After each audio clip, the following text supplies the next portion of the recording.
আজ মঙ্গলবার ৪ঠা ফাল্গুন ২০২৬ সালে ১৭ই ফেব্রুয়ারি, মেষ রাশি, মেষ লগ্ন, এরিস সাইনের জাতক জাতিকাদের আজকের দিনটি কিন্তু এক কথায় বেশ কাটতে চলেছে।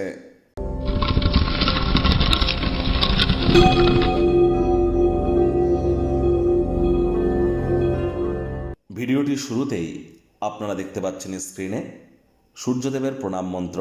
ওম জবা কুসুম শঙ্কাশং কাশ্যপেয়ং মহাদুতিম ধান্তারিং সর্বপাপগ্নং প্রণতস্মি দিবাকরম। এটি আজ আপনারা ১০৮ বার জপ করুন। অত্যন্ত গুরুত্বপূর্ণ একটি দিন, বছরের প্রথম সূর্যগ্রহণ এটি। আর সূর্যগ্রহণের সময় সূর্য ধনিষ্ঠা নক্ষত্রে থাকবে, মঙ্গলের নক্ষত্রে। আজ কিন্তু মঙ্গলবার।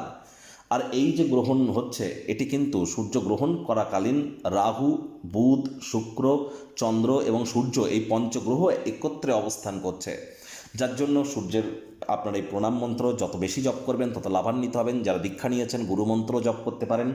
বিগত 10 বছর ধরে মন্ত্র জপ করে manifestation, law of attraction, sound vibration, colour therapy, reiki, হিলিংয়ের যা কাজ আপনারা করেছেন, সেটি যদি যা ফল আপনারা প্রাপ্তি করেছেন বিগত 10 বছরে এগুলি করে, আজ সূর্যগ্রহণ চলাকালীন দুপুর 3:30 থেকে রাত 8টা পর্যন্ত এর মধ্যে যদি আপনারা জপ করেন, একদিনেই কিন্তু সমপরিমাণ ফল আপনারা প্রাপ্তি করতে চলেছেন। তাহলে সময় সুযোগের সদ্ব্যবহার করুন।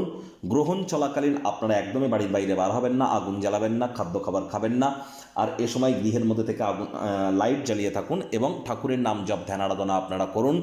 চেষ্টা করুন যতটা দ্রুত সম্ভব জ্যোতিষতাত্ত্বিক পরামর্শ গ্রহণ করা যায়। বিশেষ করে যারা সরকারি চাকরিজীবী, নেতা, মন্ত্রী, এমএলএ, এমপি, শাসক দলে যারা আছেন, প্রাইভেট সেক্টরে, অ্যাডমিনিস্ট্রেটিভ লেভেলে, কারণ সূর্যের গ্রহণ তো হচ্ছে আজ, আর ঠিক দুদিন পরেই কিন্তু সূর্য রাহুর নক্ষত্র শতবিশাতে গোচর করে যাবে। ভাগ্য মিটার আজ আপনাদের বলছে 7.5 আউট অফ 10। ভাগ্য আপনাদের অনুকূলেই থাকবে। কর্মজাগতিক ক্ষেত্রে আপনাদেরকে একটু সাবধানতা অবলম্বন করেই কিন্তু চলতে হবে।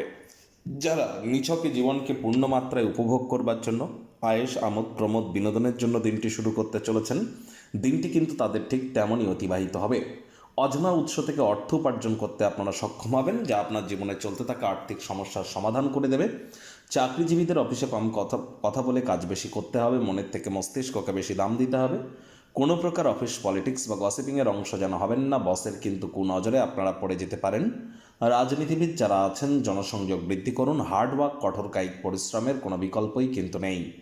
শিক্ষার্থী বিদ্যার্থীরা যে কোনো প্রকার পরীক্ষা প্রতিযোগিতায় সফলতা অর্জন করবেন।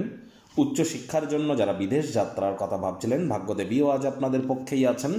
সন্তান সন্ততি থেকে থাকলে তারাও তাদের কৃতিত্বের দ্বারা আপনাদেরকে গর্বিত অনুভব করাবে। হাউস ওয়াইফদের জন্য দিনটি এক প্রকার বেশ, প্রেমিক প্রেমিকা, স্বামী স্ত্রী, দিনটিকে যতটা সম্ভব রোম্যান্টিক করে তোলা যায় সেই প্রচেষ্টাই আপনাদের জারি রাখা উচিত। অবিবাহিতদের বিবাহের যোগ পরিলক্ষিত হচ্ছে। যারা প্রেমে পড়েননি তাদের জীবনে আজ প্রেমের আগমন কিন্তু ঘটতেই পারে। একটু প্রচেষ্টা আপনাদেরকেও করতে হবে। বন্ধুবান্ধবদের সাথে সন্ধ্যেবেলার সময় কোনো ছুটির পরিকল্পনা করে কাটাতে পারেন। আজ অবশ্যই পরিবার পরিজনদের প্রতি সকল প্রকার দায়িত্ব আপনাদেরকে পালন করতে হবে। যদি মনে হয় যে এই বিশ্বের ভিড়ে আপনি হারিয়ে যাচ্ছেন, নিজের জন্য সময় বার করুন। সেই সময়টিতে ব্যক্তিত্বের মূল্যায়ন করুন, ভবিষ্যৎ পরিকল্পনাগুলির পুনর্মূল্যায়ন করুন। শত্রুপক্ষ, বিরোধী পক্ষ আজ কিন্তু খুব একটি শক্তিশালী থাকছে না। আজ অবশ্যই চেষ্টা করুন অবসরকালীন সময়ে মন্দির, মসজিদ, গুরুদ্বারা ভ্রমণ করতে, আধ্যাত্মিক কর্তাকর্ত্রীদের সংস্পর্শে যেতে। এটি আপনাদেরকে মহিমান্বিত করবে।